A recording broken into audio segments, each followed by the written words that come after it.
Esta semana, la tertulia de Radio Sefarad. Shalom, bienvenidos a Radio Sefarad, a la tertulia de Radio Sefarad esta semana. Generalmente hablamos aquí de Oriente Medio, hablamos de cuestiones graves, cuestiones importantes, y vamos a seguir hablando hoy de cuestiones importantes, pero un poquito más relajadas. Después de la lucha de las elecciones, ya está todo vendido, ya sabemos quién ha sido el ganador las elecciones aquí en España, y hemos querido hablar precisamente más que de las elecciones, de los medios de comunicación.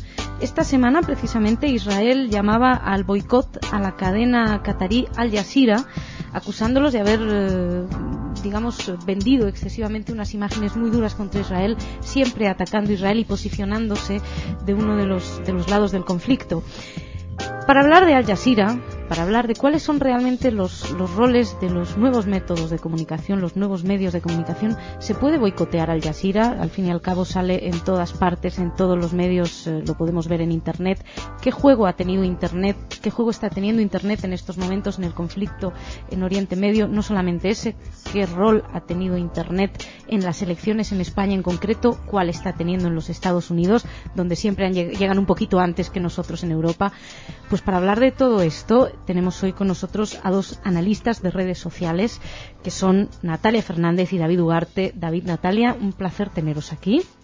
Igualmente. Muchas gracias. Bueno, para empezar, ¿qué es esto de ser analista de redes sociales? Os dije que os lo iba a preguntar.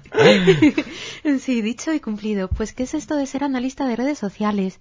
Pues básicamente es dedicar muchas horas al día, prácticamente un 60-70% de tu tiempo diario de trabajo a leer info en la red, leer periódicos, leer revistas, leer libros que muchas veces forman parte de la vida cotidiana, aunque no lo tenemos tan en cuenta, y no siempre es ciencia ficción lo que está en las novelas, y a partir de ahí ir construyendo mapas donde grupos de gente, organizaciones, personas a título individual establecen relaciones que tienen una serie de objetivos o creación de influencia o una movilización específica. Entonces, esto es especialmente importante decirlo porque si nuestros oyentes han visto Los 3 días de Cóndor, eso es.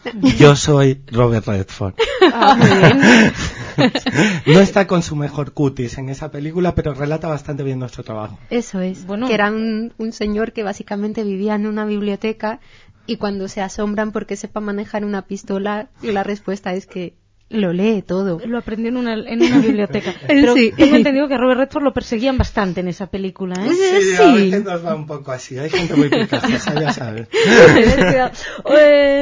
Quería preguntaros, precisamente, hemos vivido ahora, ya han pasado las elecciones, ya han terminado... Pero yo quiero lo de Al Jazeera. Lo de Al Jazeera vamos a entrar, es que lo de Al Jazeera es un tema que es uno de mis temas favoritos porque es muy paradójico y es muy hermoso y es un tema muy difícil de lidiar, es muy complejo. Bueno, pues justamente es complejo estrictamente. Pues entremos en Al Jazeera, ya luego os pregunto por las campañas políticas en Internet.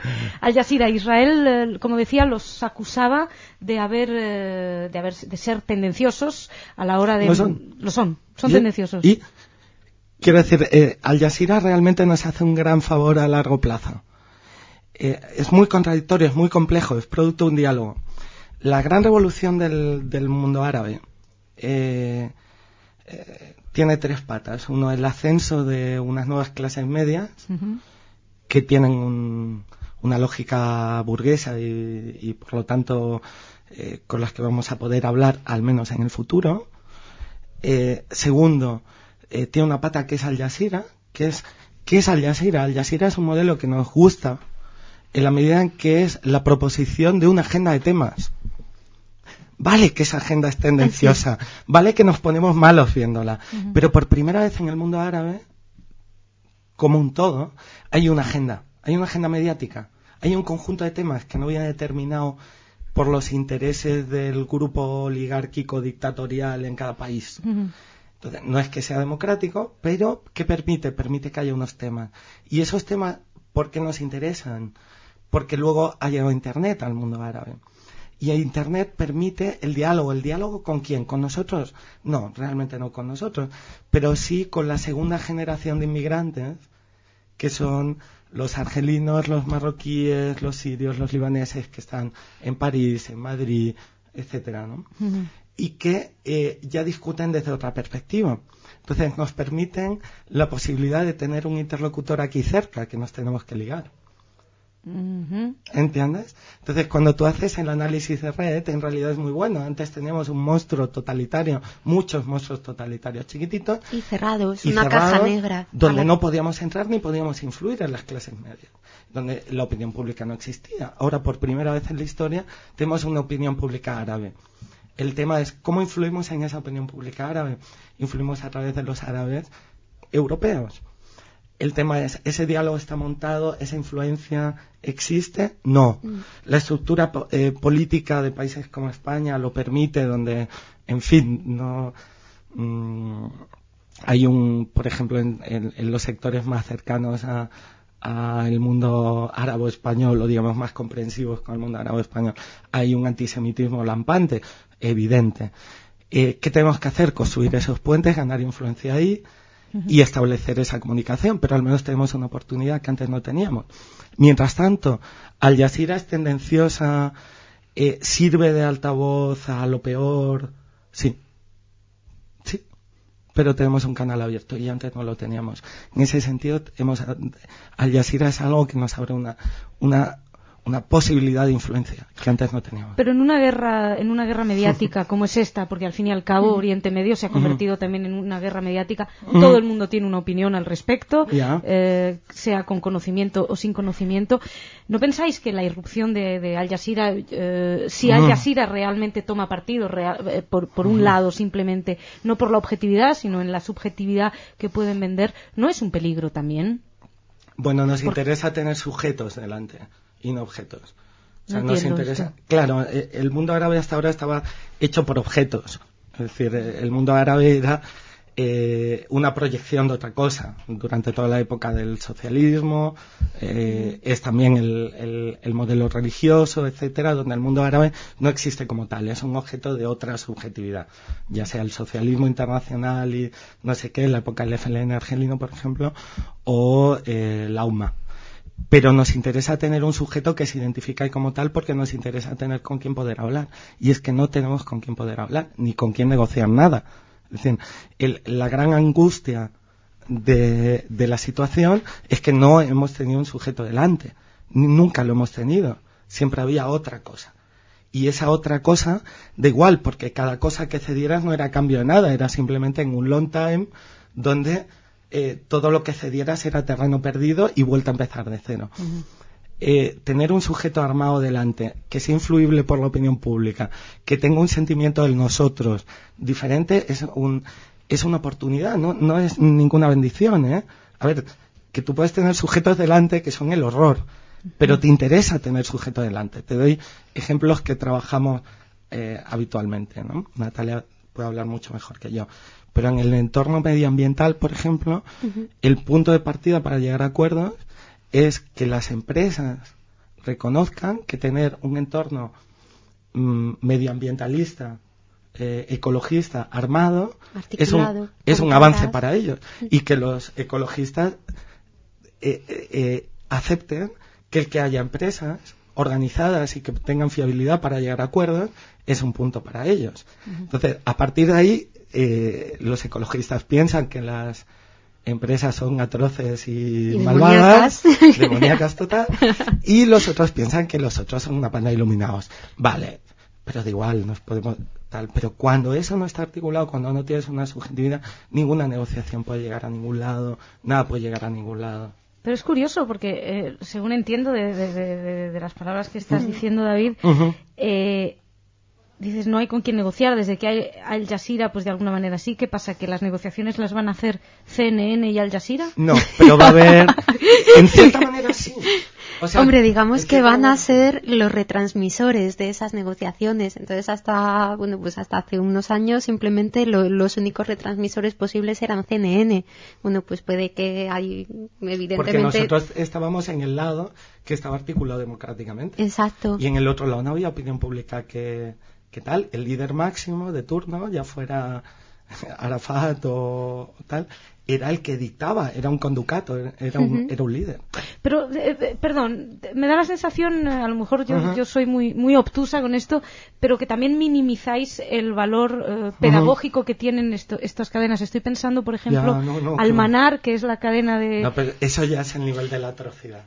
Claro, eso pero ya es una cosa... hay unos límites, evidentemente. Sí, no es lo mismo Al Jazeera que Almanar. No. Jamás se sirve de un programa a lo Barrio Sésamo para niños donde pone un Mickey Mouse suicida. Sí. No, y mucho construyendo más. Y podemos... explosivos. Exacto, y Bueno, construyendo de los los niños. culebrones aquellos que tradujimos nosotros al español, ¿te acuerdas? ¿Tradujisteis unos culebrones al español? De unos culebrones emitidos desde Líbano que, bueno, eran versiones contemporáneas del antisemitismo medieval. ¿Sabes? Donde se mataba a los niños para rituales y no sé qué. Los tópicos del antisemitismo medieval. ¿Sabes? Eso lo hicimos porque en un momento un satélite español estuvo a punto de retransmitir ese canal. Sí. Y nosotros queríamos ¿conseguisteis evitarlo? No lo sé. Bueno, hasta hace... Yo no lo Nosotros veo. solo leemos. Bueno, Emitimos informes, decimos lo que pensamos. Hasta hace un par de años Hezbollah podía emitir por Hispasat para América Latina. Afortunadamente se les prohibió a tiempo. Pero es verdad que a veces los mensajes llegan de una manera o de otra. Pero yo, precisamente a la hora de legislar y a la hora de poner límites a todo esto... a mí me da la sensación que cuando hablamos actualmente, pues hablamos de cadenas de televisión que tienen también se emiten por internet, hablamos de otras formas de llegar al público. Intentar legislar a veces da la sensación que es como ponerle puertas al campo, ¿no? ¿Hay alguna manera de frenar, digamos, es que antes hablaba de las elecciones, pero es que da la sensación como que hubiera una realidad paralela, una realidad virtual donde se juegan las cuestiones de nuestra realidad de verdad, la tangible, la del día a día, ¿no? ¿Se puede legislar? ¿Se pueden frenar estas cosas? Yo realmente no sería partidaria de frenar para imponer una escasez que por otro lado es completamente artificial, porque hay, como estás diciendo, 100.000 formas de saltártela y aunque una emisora, una cadena esté prohibida, siempre vas a poder tener acceso a ella.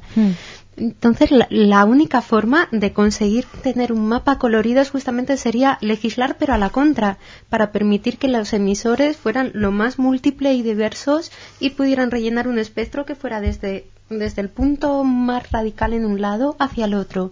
Así simplemente tendríamos un canal más emitiendo que puede ser fácilmente contrastable por cualquiera que lo esté recibiendo. No vas a poder emitir,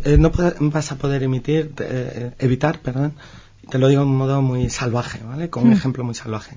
No vas a poder evitar que tu hijo compre drogas en el bar. Eso es así de claro. Lo que tienes que hacer, por tanto, lo que te está diciendo Natalia es regula las drogas para que las compre en la farmacia. Y convéncele de que las drogas son malas. Pero a mí esto me parece un poco tirar la toalla, es decir, no vas a poder evitar que haya asesinos. Entonces, exacto. Lo que puedes evitar es no salgas en la hora en la que sean los asesinos. No, lo que vas a poder evitar... Pero bueno, el asesino... Lo que vas a poder evitar haciendo una buena lucha ideológica es que se recluten más asesinos. Ese es el punto. Pero no se pueden hacer las dos cosas a la vez. Es decir, ojalá. No, claro, pero no podemos. Es que no es controlable. El nuevo mundo no es controlable. Tengo que acostumbrarme a vivir y luchar en un mundo no controlable. Y en un mundo controlable yo podía cerrar un grifo y evitar que llegara el agua a no sé dónde. Pero ahora hay 10 millones de grifos y yo puedo hacer el tonto todo lo que quiera gastando mi energía en cerrar grifos, que el agua va a llegar. Y lo que tengo es que evitar que ese agua se utilice de una mala manera. Entonces, lo que tengo que hacer es intentar ayudar al otro a que sea lo más parecido en unos mínimos a mí como sea posible, porque nunca voy a poder determinar cómo va a ser el otro. Y el otro es cualquier otro. Por ejemplo, saco otro tema que tengo aquí pendiente, que te pasó esta semana, precisamente, un videojuego sobre la Shoah, desatado polémica, y no sé si se ha prohibido o no se ha prohibido la venta. Nintendo dijo que no lo iba a vender, pero luego dijeron las compañías de Microsoft que sí se va a vender, etcétera. bueno, más allá de la explicación que da el autor, según la cual el juego no es violento y no sé cómo se puede tratar la Shoah, considerando te lo iba a comentar. Que no hay violencia en la Shoah en sí. La Shoah en sí es el culmen de la violencia, pero bueno, más allá de las buenas intenciones o malas intenciones, hay una legislación sobre estos juegos. Es decir, uno no puede vender jueguecitos que van a caer en manos de los niños, donde lo que se valora, pues ponían como ejemplo uno que había hace unos años, que era matar gente con el coche y daba puntos. Entonces, algo, dices, el nuevo mundo no es controlable. No es lo mismo matar gente con el coche y que te dé puntos que un videojuego sobre la Shoah, ¿sabes? Quiero decir, decís que el nuevo mundo no es controlable. Pero entonces estamos abocados a permitir que este tipo de cosas surjan sin ni siquiera levantar la voz, sin que haya ni siquiera... No, tenemos que levantar la voz el doble. Y es más, antes levantábamos la voz, ahora tenemos que levantar la voz y además convencer. Y tenemos que vacunar. Porque antes podíamos evitar que llegaran a la gente. Y ahora no lo podemos evitar. O sea, esto es una constatación. Tú prohíbes el contenido que quieras, que va a llegar a todo el mundo. No hay posibilidad de prohibir. El rollo es, juguemos en un mundo donde no hay posibilidad de prohibir y donde, por tanto, las fronteras tienen que ser más claras que nunca. Y donde tienes que convencer y donde la ideología es importante. Sí. Es que antes la ley era importante. Necesitas una implicación mucho mayor, porque al final el hecho de prohibir es una ejecución que haces en un momento dado y que no te lleva a más implicaciones. Hay algo que no funciona, lo prohíbo y me despreocupo. Justamente, si nos vamos a un mundo donde ese control y esa prohibición realmente al final no van a tener consecuencias, lo que nos hace es tener que armarnos mucho más y estar pendiente en todo momento de cómo afrontar ese problema, según cómo está evolucionando, qué factores están operando, ¿sabes? Es una convertimos cada uno de nosotros en un arma, en un activista. El mundo de la prohibición, el mundo de las leyes, el mundo moderno, nos enseñó que a fin de cuentas esto del Estado, la democracia y todo esto, lo que armaba la comunidad era una máquina que bien programada iba sola y no requería nuestro concurso. Es decir, una vez determinado que algo era malo, si convencías a la suficiente gente y se armaba un consenso en torno a que era malo, se prohibía y dejaba de existir. Pues no, señor. En el mundo que vivimos no deja de existir. Y no va a dejar de existir. Y no vale que te despreocupes. En el nuevo mundo tienes que ser un activista. Todos tenemos que ser activistas si queremos conservar esas libertades. Si las queremos conservar, un mínimo de igualdad, un mínimo de libertades, un mínimo de oportunidades, un mínimo de decencia, pero tanto dentro de cada comunidad como fuera de cada país o a nivel internacional, tenemos que estar batallando cada día. Pero esto me trae otra pregunta. El Tribunal Constitucional en España declaró que el negacionismo es legal. Fantástico, ¿eh? Fantástico. ¿Tú qué crees que piensas? Que no, pero es que no lo sé, porque de repente lo estaba entendiendo. Claro, no, es que nos viene a todos muy bien, porque entonces ahora todos vamos a tener que aprender sobre el... Claro, me sorprende. Pero... luego hay límites, es decir... Pero te viene a decir una cosa muy clara. En el fondo, tanto si se hubiera prohibido como si no, el discurso negacionista que no se importa, que es el que de verdad hace daño, que no es el del nazi nostálgico, es el que tiene de verdad implicación social, ¿sabes? El que sale en los medios, ese tenemos que luchar contra él. Claro. Luego tenemos que salir al espacio público y tenemos que argumentar. Por eso no había entendido tu ironía. Pensé que ibas a decir es fantástico, pero entonces nos convierte a todos en activistas. Tenemos que salir para luchar contra el... Yo preferiría que lo hiciera el juez, si te soy sincera. Y con eso y muchas otras cosas. Pero ojalá. Pero no es el mundo en el que vivimos. No es el mundo en el que vivimos. Y cada vez va a ser peor. O mejor. Es decir, a mí hay una dimensión de todo esto. Hay una virtud que se llama la piedad, que quiere decir que tú realmente entiendes que lo que estás viviendo y la novedad de lo que vives es un verdadero regalo que te da la oportunidad de ser mejor, ¿no? Pues yo realmente creo que esto nos da la oportunidad de ser mejores. O de ser peores también. Tal vez a otros. A mí me da la oportunidad de ser mejor y me da oportunidad de luchar por un mundo mejor donde creo y no poder bajar la guardia nunca. Chicos, vosotros que os dedicáis a redes sociales, Internet, yo me imagino que estáis todo el santo día, sois expertos en YouTube, en Facebook, en todas estas nuevas técnicas que además todas se llaman en inglés.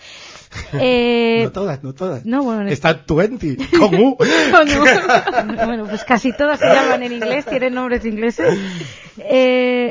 Cuando os ponéis a estudiar, ¿no? Este tipo de submundos, digo submundos o de mundos. O supramundos. O supramundos, porque se han creado unos mundos.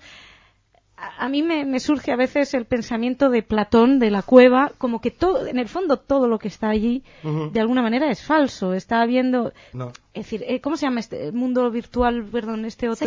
Second Life.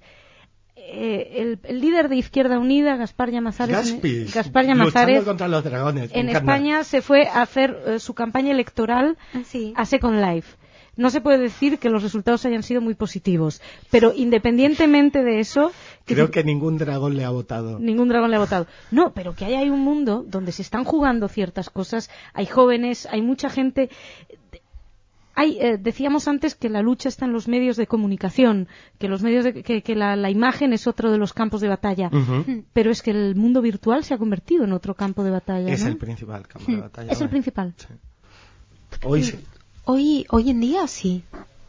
Sí. Hombre, podríamos decir, se retroalimentan en cierta forma, porque hay tantos saltos desde los medios de comunicación tradicionales al online, como del online a los medios de comunicación. Algo pasa a ser noticia en los canales de televisión o en los medios o en la prensa porque sucedió en Internet. En genérico siempre, pero salen noticias de ahí y al revés. Las noticias que inicialmente aparecen en los medios de comunicación tradicionales muchas veces tienen más repercusión, abren más conversación y más espacio para reflexión y por tanto para construcción y para otro tipo de movimientos más proactivos que simplemente el mero consumo de una noticia a través de un canal de tele, radio o prensa. Y esa idea de que son sombras la pierdes. Mira, te voy a dar 5 ejemplos, ¿no? Bueno, por dar 5. Con uno me iba a quedar yo muy contenta. No, porque uno siempre parece sesgado, porque en realidad lo que nosotros siempre decimos es no confundáis el contenido con la forma. Lo revolucionario aquí es la forma y no el contenido, ¿vale? Sobre todo en estos años de transición. En el 2000 cae el presidente Estrada en Filipinas, un movimiento de SMS, ¿no? Sí. ¿Qué quiere decir? Que hay internet detrás, hay foros, hay un proceso deliberativo previo y luego una movilización sobre móviles. Algo idéntico a lo que le pasó a José María Aznar aquí en España, el 13M. Pero es que después del 13M tuvimos el noviembre francés, que fue impresionante. Y además eran los chicos de la Vallier, que no sabían hacer un programa político, ni siquiera un listado de reivindicaciones, pero que les daban sopa con onda a la policía francesa, que te puedo asegurar no son unos pardillos. Después vino, ¿qué vino? Las movilizaciones del botellón aquí. Fíjate que cada una tiene un sentido político. Eso te iba a decir, no las veo yo muy relacionables. Pero la forma es la misma. Todas son Internet, Spaces, más SMS. Pero lo que a lo mejor es por un medio Internet... de comunicación que ha cambiado. Sí, o por Internet, o SMS, o como se llame esto... es la movilización que pueden provocar. No, pero la movilización es la SMS, movilización pero final. previa hay un proceso deliberativo, que es lo que nosotros hemos estudiado mucho, que se da en Internet, unas veces en foros, otras en blog, de una forma un tanto dispersa. Lo realmente alucinante hoy, lo hemos visto en el caso de las movilizaciones contra las FARC colombianas, otra que no tiene nada que ver en programa, pero que tiene todo que ver con el Vallier en cuanto a la forma de organización. Es lo realmente fascinante hoy, es que en el viejo mundo podíamos representar las cosas geográficamente, y eso era muy fácil porque lo dominabas al ponerlo sobre el plano, ¿no? En el mundo de hoy no, es decir, solo lo puedes representar virtualmente. Las metáforas son digitales. Eso no existe en el no existe una territorialidad, no existe un foro de eso, pero inmediatamente se convierte en una movilización que sigues en la calle. Pero la realidad deliberativa previa, donde se decide que eso tenga lugar, y el quién y cómo lo decide, es una masa de gente en un proceso deliberativo en Internet. Toma 27 formas y contenidos muy distintos. yo creo que partís de una base muy generosa del género humano, de alguna manera. Porque... Pues debes de ser la hostia, comparado con nosotros eres una santa, porque nosotros ya somos pesimistas. No, me refiero a que de alguna manera estáis hablando de iniciativas, de gente a título individual, pero basta con que detrás del primero de los mensajes haya una persona con muy mala voluntad para que un montón de gente se abalance y se siga enviando, porque dentro de estas cuestiones multitudinarias y masificadas no hay nunca una reflexión. Y sí la hay. Otra cosa es que a ti te parezca atroz. La turba no reflexiona. La turba se mueve reflexiona previamente. Tú no puedes, nunca vas a conseguir una turba si previamente no están... Un proceso de elaboración. Exacto. No llevó un tiempo de cuajar un discurso, unas opiniones y llegar a un... ¿Qué hubiera pasado? Me refiero, ¿qué hubiera pasado si Goebbels hubiera contado con estos medios de... Goebbels es un producto de la radio. Sí. Goebbels es el gran genio de la radio. Bueno, y de hecho ellos les regalan radios a la gente que van capadas... ¿Sabes? Sí lo es. Él les regala radios a la gente que van capadas. Del mensaje, hablando de... Sí. Claro, es difícil olvidar el mensaje. Ahí es donde estamos. Creo que eso no consigo. En un mundo descentralizado en la radio y el telégrafo. Ellos les regalan radios a la gente que van capadas y solo pueden oír una emisora. ¿Vale? Y la lógica goebbelsiana y toda la gramática y toda la epistemología goebbelsiana, que es absolutamente...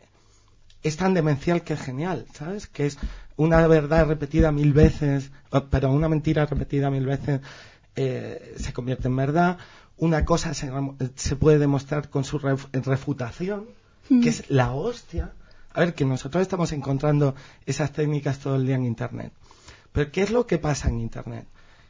Esas las puedes ver en Argelia, por ejemplo, ¿no? En toda la propaganda de los integristas, ¿no? ¿Qué pasa? Que se compensa porque Internet no es una radio capada a un único canal. Hay 25 canales más y nadie nos puede evitar hacer hablar a nosotros. Y lo compensas, lo limitas, lo acotas. Es decir, Goebbels en Internet hubiera sido un puto marginal. Madre mía. Este vocabulario que es la tercera que me cuelas, David. Unos temas que emocionalmente son muy duros. Ya, bueno, pero un poco de respeto. O sea, Goebbels en Internet, que respeto para Goebbels. Goebbels en Internet, ¿qué hubiéramos hecho? Pues hubiera durado 5 minutos, nos los hubiéramos comido. Tendría su cuota de seguidores, seguramente, pero no sería nada especialmente significativo ni relevante, sino un nodito más con una serie de mensajes pues bastante salvajes y gente como nosotros nos permitiríamos el decir, creemos que en Múnich tenemos un problema, hay una serie de parados con problemas identitarios, vamos a convencer al gobierno de Baviera para que nos financie un programa de integración social de estos para enseñarles bases democráticas. Y ahí hubiéramos evitado el putsch del 23. ¿No? ¿Veis cómo sois muy generosos con el género humano?